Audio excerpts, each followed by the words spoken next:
And we're underway. And good morning, friends, and welcome to the main object big book study of Alcoholics Anonymous.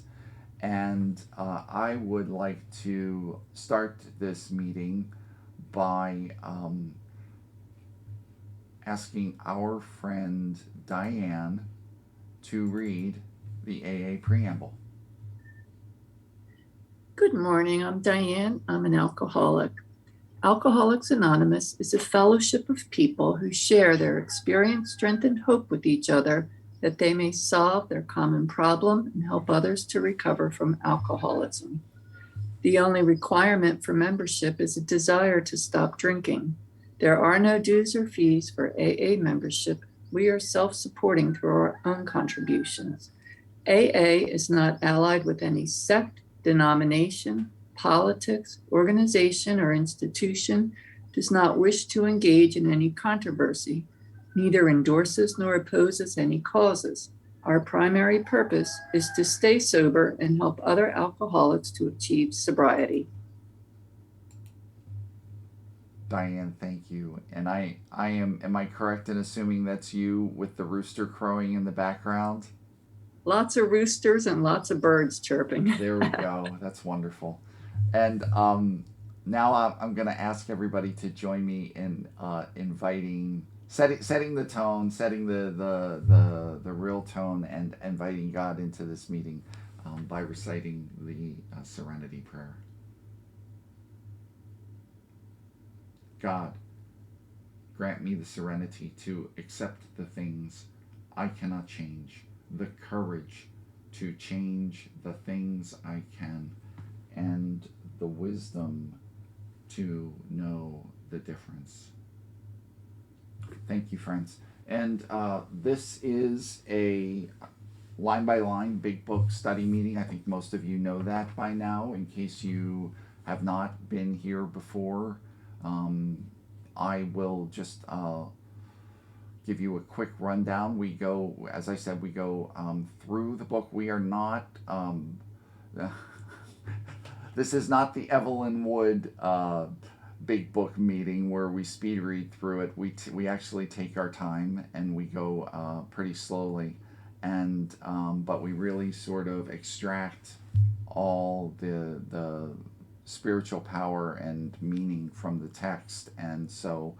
And what we do is we break it down into the 5 categories, and most of you know this already, but those categories are questions, directions and explanations, promises, warnings, and history. And what I do in order to be able to share this message with other people is I choose to highlight each of those categories in a different highlighter color, except for history, which I leave blank. But you can choose those colors, you can choose another, or you don't have to highlight. And but Rich just was kind enough to post some of that in the chat. And just also, just on a housekeeping note, like our format is, I will share this morning till about 7 o'clock on the text, and then we'll open it up for comments and discussion. I am hoping, just to give you a heads up, if you just came in, we're starting on page 14 at the top, where it's if you're in the study edition, it's 14 paragraph 2. These were revolutionary and drastic proposals, and then we will go at least over to the top of 15, and if I've got some good momentum and I don't get too distracted, we might even close out and make it to the end of the chapter. I would like to, because it really there's just a powerful collection of messages if we can take it all together. And as usual, when I kind of dove in and took some time with this text, things revealed themselves to me that I'll share with you today that I had not recognized in many, many years of reading the text. So Also, as a heads up to people, this meeting is being recorded. It is audio only, so are within the guidelines of our 12 traditions. However, the recording will be edited or stopped after I share, so that individual shares are not recorded or posted. So just so you know, I just because some people still are not comfortable with that, and I respect that. So again, we are in Bill's story, page 14. I call this this is section 9, section 10. Excuse me, section 10. Work and self-sacrifice for others is what I call it. And just as a summary, I just want to kind of fill you in as to where we're at. Um, as we know, if you've made it this far with us, Ebby came to visit Bill. Um, Bill had some dramatic realizations in terms of his relationship with God, which in turn led him to make a decision to do whatever it took to be free of alcohol. And so that involves now Bill going to Towns Hospital again. He's been there multiple times, at least 4, if not more times. And so Bill was, just to put it into perspective, our founder, actually both our co-founders, um, were chronic relapsers. Bill was a chronic relapser, and so he is, but now he is doing things differently, and now he is. So he's made a decision. He's in Towns Hospital recuperating physically from his last drinking binge, which lasted at least 2 weeks, maybe more. And while he's there, he's pondering, excuse me, his newfound desire for God. And as we'll see from Pass It On, we're actually, I promised before I wouldn't go too much out of the main text of the big book, but what I found is once again I got called out of the main text for clarification. At least this time, however, we are in staying in conference approved literature. So we'll be reading a passage from Pass It On to clarify Bill's awakening, his white light moment. And that's prompted by Bill beseeching God to show himself. And at that moment, God obliges, and Bill gets to experience God in a rather dramatic fashion that changes not only him, but quite honestly, all of us today are transformed by that moment that Bill experienced in 1935. And so Bill is unsure of what happened at that point, so he seeks validation from Dr. Silkworth, who provides it, who affirms Bill's experience. And this soon leads to Bill receiving a powerful vision, not just of his own recovery, but how he might carry the message to others and empower them to be free of alcohol and to carry the message to still more people, that ever widening circle. And we'll talk a little bit about that. So this change is solidified, and this notion is solidified by Ebby, who affirms for Bill the absolute necessity of linking faith and work.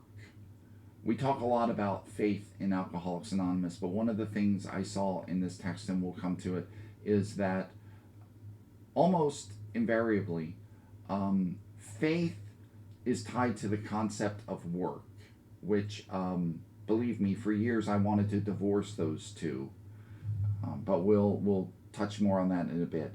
If we continue on, and then if we just go to the end, we'll see how Bill shares for us how the vision has indeed come to pass, his vision for an ever-widening circle of healing and recovery. And that vision has not only saved countless others from the bondage of alcohol, but it's also furthered God's vision of utopia here on earth. So let's dive in now with the actual text. And again, I'm at the top of 14. These were revolutionary and drastic proposals.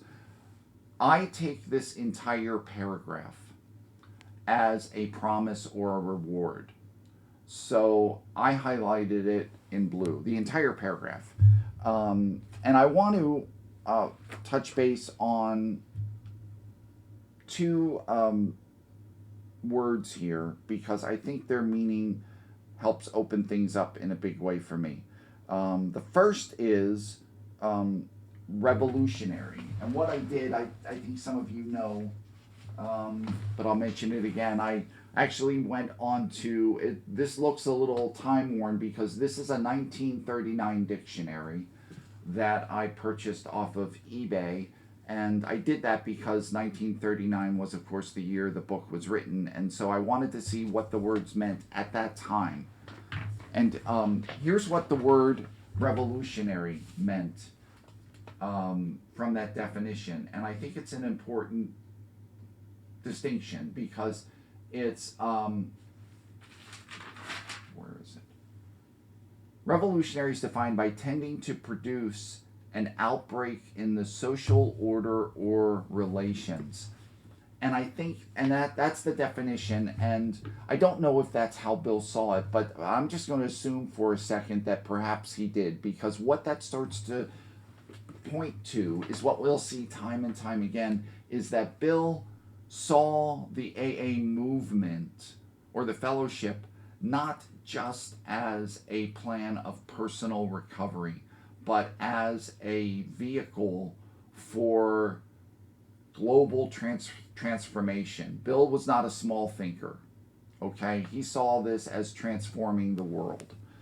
And the notion of drastic is, or the word drastic is defined as extreme. So these proposals and what Bill's talking about are the 12 steps as Ebby laid them out for Bill at that time. Revolutionary, they were revolutionary and drastic. But the moment I fully accepted them, the effect was electric. There was a sense of, so Bill had a visceral reaction. There was a sense of victory, followed by such a peace and serenity as I had never known. There was utter confidence. I felt lifted up, as though the great clean wind of a mountaintop blew through and through. God comes to most men gradually, but his impact on me was sudden and profound. At this point, this is where I want to switch gears a little bit and go over to pass it on, because what we find, and we were talking about this a little bit last week and maybe some the week before,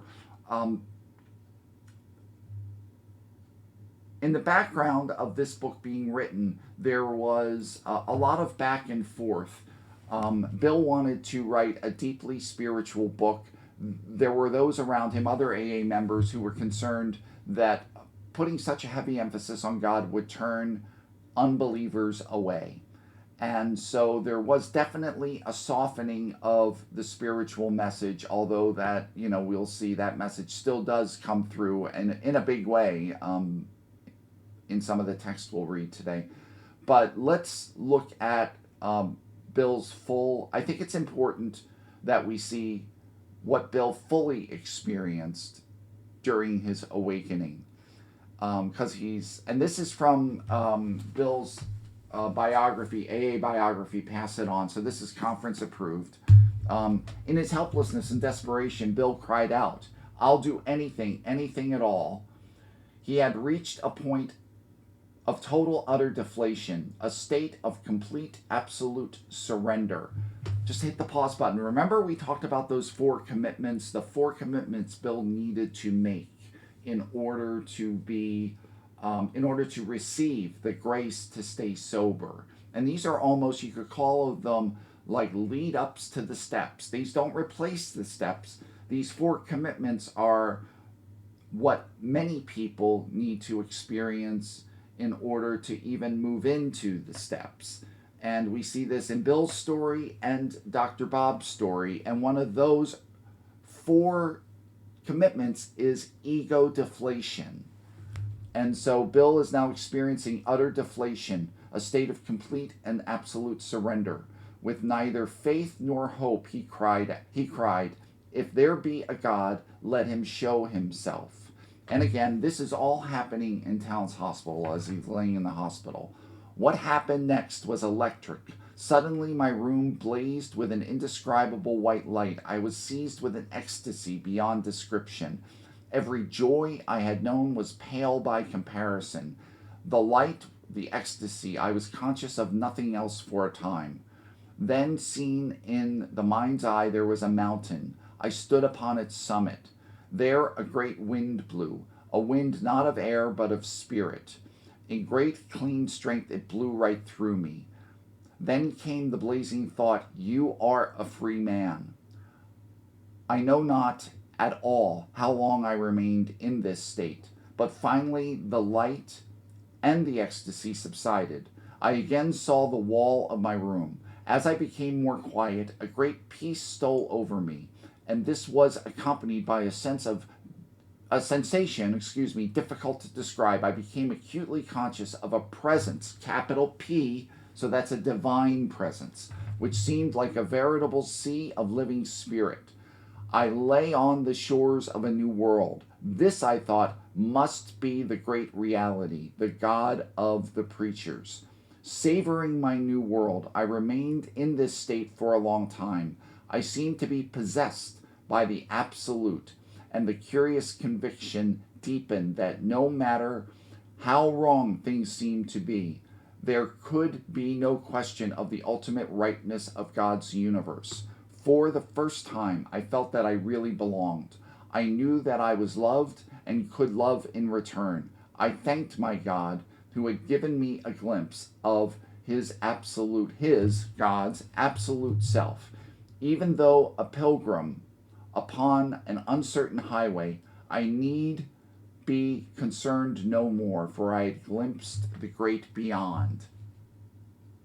I think we can all agree that's a much more dramatic description of what he experienced than what he describes in the big book. And it's if you want to not overwhelm people with a spiritual vision, you can see why Bill chose to word it the way he did in the big book. But I think it's important to see how when he talks about this awakening coming to him suddenly rather than gradually, that's what he is talking about.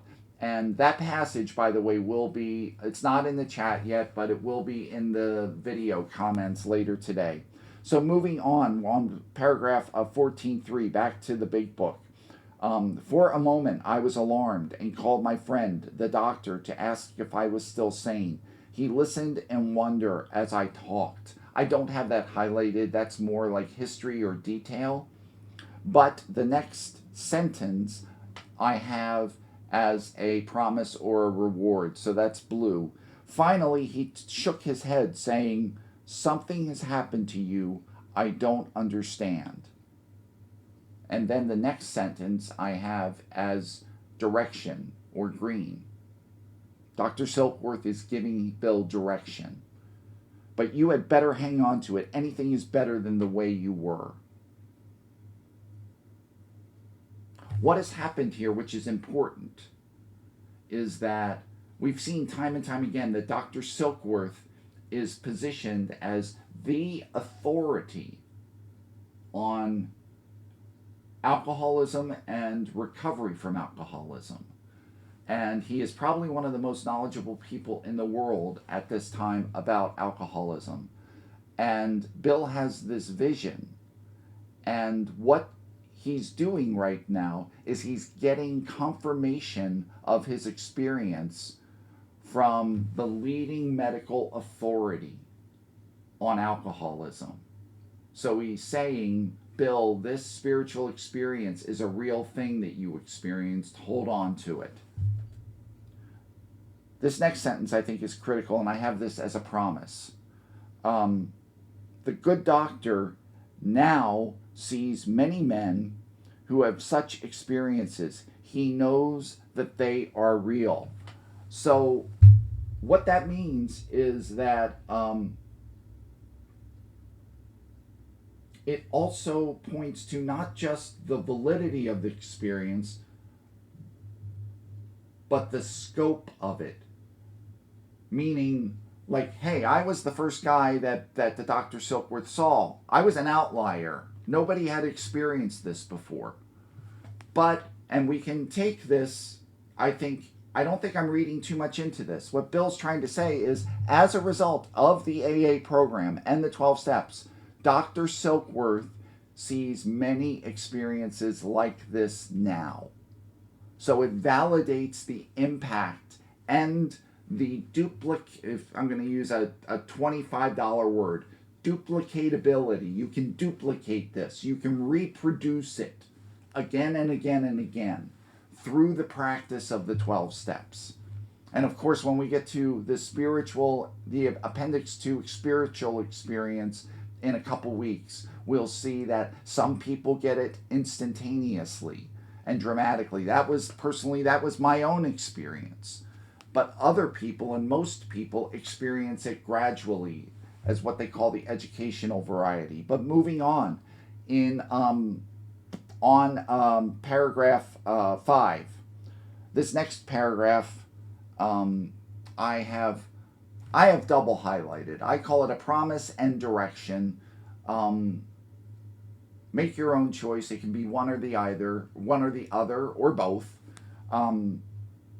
While I lay in the hospital, the thought came that there were thousands of hopeless alcoholics who might be glad to have what had been so freely given me.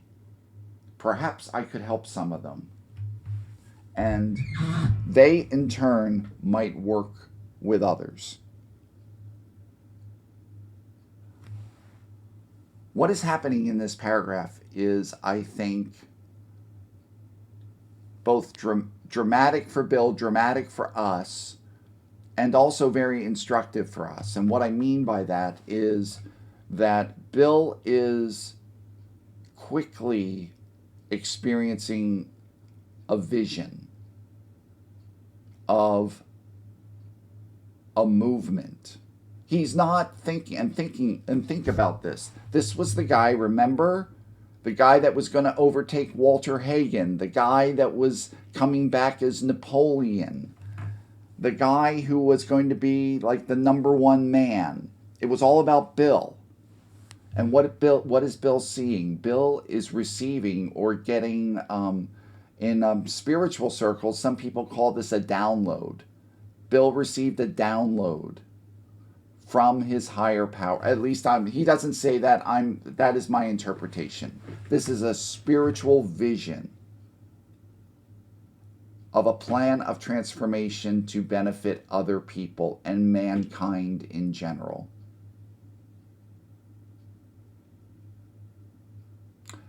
And there are two things going on here.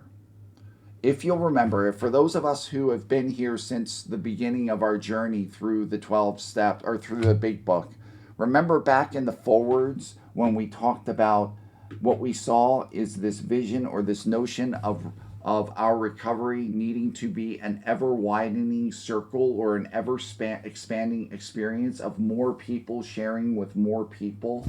Well, this is where that seed got planted for Bill. That vision of ever-widening recovery. Meaning it's not just one person sharing it with another. It's one person, like that old hair commercial. I told two friends, they told two friends, and so forth.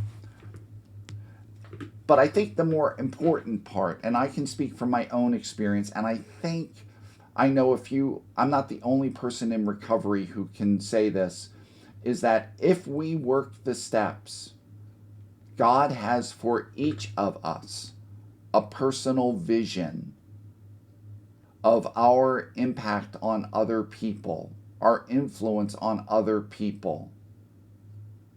That involves some kind of healing or restoration. So it's not just like what does Bill say? Bill Bill is talking about this vision. He's not talking about as, and again, forgive me if I'm sounding overly critical, but he is not talking about now I'm sober, now I can really beat Walter Hagen. Now I can really feel like Napoleon. He's not saying that.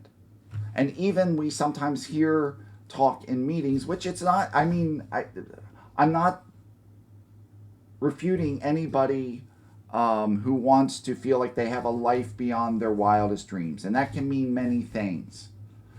But I can tell you, for years, I struggled with this notion of sobriety should be like winning the showcase showdown. And Bill is talking about something much larger and more beneficial to the world and more selfless. So anyway, and this notion of selflessness we'll see, because moving on, these next two sentences, I'm in paragraph 6 on page 14, down at the bottom. My friend emphasized that my friend now, he's talking not about God, he's talking about Ebby. His friend Ebby. So the assumption is Ebby showed up, Bill is saying, hey, this happened to me. And then Ebby says, here we go, emphasize the absolute necessity of demonstrating these principles in all my affairs. What's he talking about there? He's talking about step 12. Right? Okay. And also, when I looked up the definition of demonstrating, demonstrating means validating by action. Not by talk, by action. And I don't think Bill meant going to meetings either. Demonstrate by action the principles in all my affairs. Particularly, it was imperative to work with others as he had worked with me. So this is coming from Ebby. And now we're going to see, I think, a dramatic deepening of the message in the next few sentences. And I have this through the end of this paragraph in pink. And that means it's a warning. But it's also a call to arms. So you could also I don't have it highlighted in green as direction, but you could take it as direction as well. And he says here, faith without works is dead. And what he's saying, if you want faith, you need works. You cannot, and what we see time and time again, even in this chapter, Bill is constantly linking faith and works. And one of the character defects and spiritual misdirections that I suffered from for a long time was thinking faith was an entitlement of not drinking. And what I mean by that, that's a fancy way of saying that just by not drinking, I assumed that faith would come on to me. And I struggled. And so I would talk about, I'm struggling. I would raise my hand in meetings and say, I'm struggling with this notion of faith.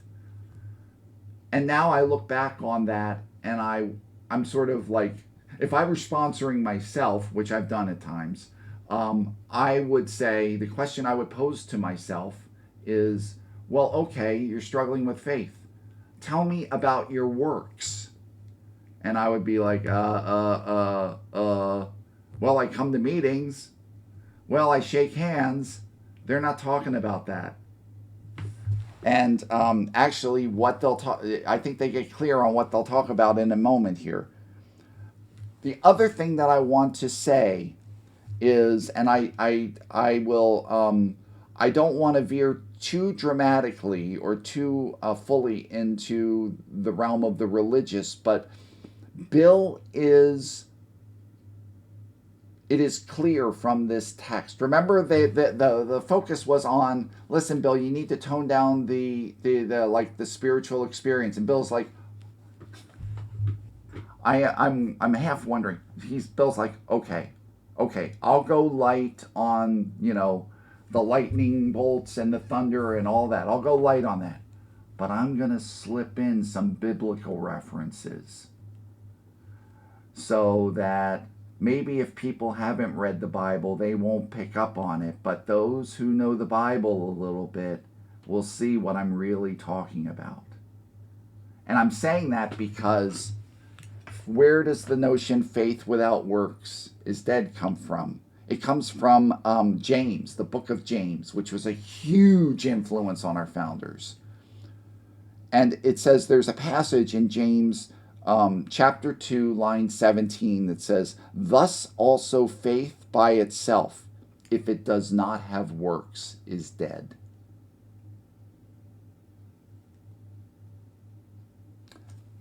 Moving on. And how appallingly true for the alcoholic. And ladies and gentlemen, I will tell you that the next sentence I have highlighted in pink as a warning, because I think it is perhaps the most important warning in the entire book. But I also think it's, at the same time, the most important direction in the entire book.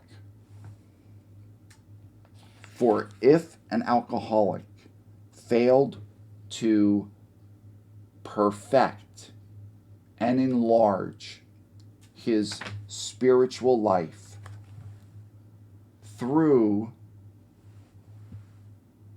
going to meetings and shaking hands. No, Robbie's like, I'm pulling a play out of my friend Robbie's playbook. It doesn't say that. It doesn't say go to meetings and shake hands and read, stuff. It says work and self-sacrifice for others. And sacrifice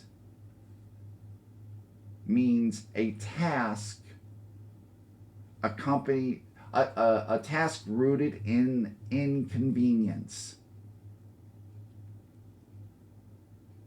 which means doing the thing I don't want to do, not the thing that's convenient to do. For whose benefit? For others. So I'll back up a little bit. For if an alcoholic failed to perfect and enlarge his spiritual life through work and self-sacrifice for others. And again, there is the linking of, by spiritual life, he means faith. He means the grace of God. How do we experience more of that? Not by just praying, prayer's part of it, but through work and self-sacrifice. And I believe that message often gets lost in our fellowship because it's not appealing. It might chase away some newcomers.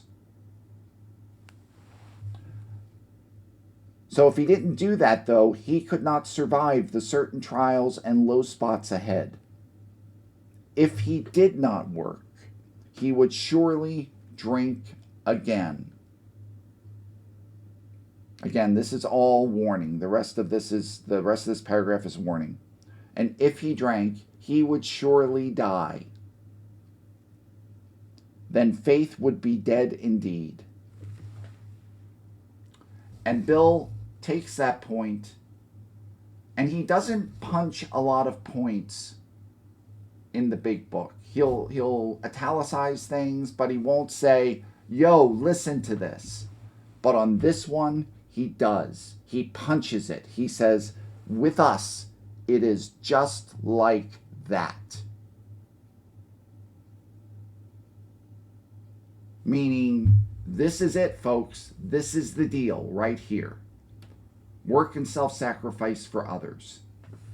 So with that, you know what? What I'm going to do is I could go on and we could finish, but what I'd rather do is, because there's so much meat I think we talked about here, I'd like to also, I did come up with some questions for reflection. So if you're like thinking, well, I don't know what I'd share in this, some food for thought. First one, at what point did you experience your own awakening? Was it sweeping and spontaneous like Bill's, or was it the educational variety? Second question for reflection, what role does carrying the message play for you? Have you experienced this carrying the message as transforming your faith? And third, could your recovery be part of God's larger agenda for peace and goodwill? And that refers to something that we're going to read next week that's near the end. But what we'll see is Bill doesn't just see this as a plan for getting a few people sober. He sees this as a spiritual duty he has to further God's vision on earth. And if you see your recovery as part of God's larger agenda for peace and goodwill, how might that alter your experience in Alcoholics Anonymous? So with that, Kathy,